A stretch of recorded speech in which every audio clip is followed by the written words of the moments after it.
Welcome back, everyone. Heart disease remains the #1 killer in America. Everyone knows that there are statin drugs out there, aspirin, surgery, even diet, and all of these are vital for healthy heart. But a new study is grabbing the attention of many doctors across the country. And here to tell us more is natural health care expert Dr. Mark Mincolla. Good to see you. Great to be here. Thank you. So there's a new study out there that does not include surgery, does not include all these drugs, but instead includes magnets. Temple University researchers have been working for years on thinning oil for engines and pipelines with this magnetic technology. They've now applied the same technology to thinning human blood. Isn't that unbelievable? Incredible. Now, Mark, when I think about this, I think, I have this vision of someone taking a magnet and, like, running it across. That's certainly not the case. No, what they've done in these studies, Kim, is they've isolated blood cell samples.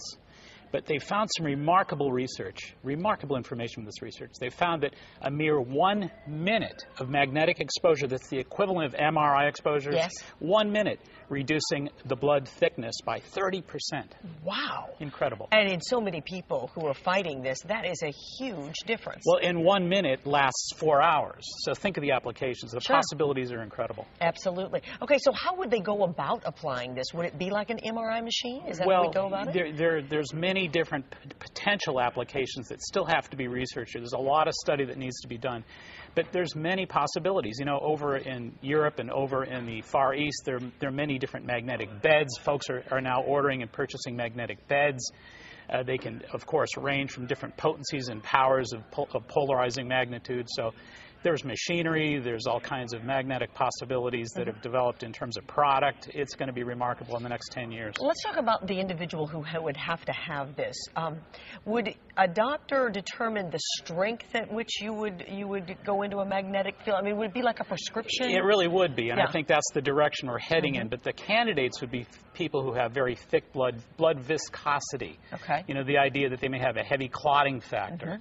Those folks who are on aspirin, for example. Obviously, a lot of folks with heart disease want to make sure that their clotting factor is regulated. This could be one way to help regulate that. Sure. What about side effects? Because we know statin drugs often have side effects. Sure. I mean, they're out there. So what would this do? Well, the authors of this particular study at Temple say, hey, you know something, it's amazing. There are absolutely no contraindications, no side effects whatsoever, and complete replicatable response here. So they can replicate these over and over and over, same numbers. Now, what would we be talking about here, Mark? I mean, is this something that someone would do daily? Would they do this once a week, a month? Well, again, in this particular pilot study, this very early phase of things, they're finding that 1 minute of magnetic exposure equaling 4 hours. Okay. So let's say, for example, let's just kind of daydream for a second here. You can make a magnet in a bed and put it underneath the bed and have somebody sleeping for a period of 6, 7, 8 hours.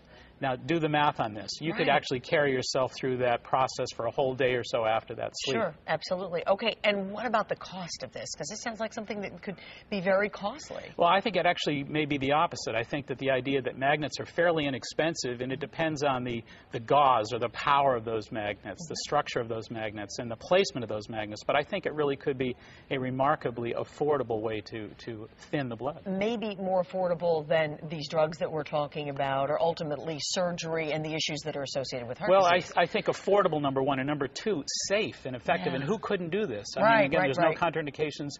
This is safe for everybody. Yeah, that's the part I think that probably is the most amazing. Is that it's not affecting any other organs. It's not causing any other kinds of problems. No side effects. And I think the other thing, Kim, is for years people have been talking about it kind of in an interesting sort of pop culture fashion. You know, magnets.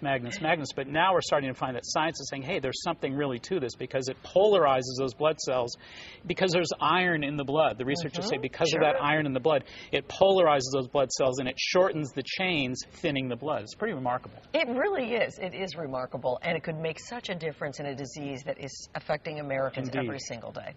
Great to see you. Great to see you We're glad as well. You came and told us about that. Thanks. Keep us updated Will on do. it. I'll do that. Sure.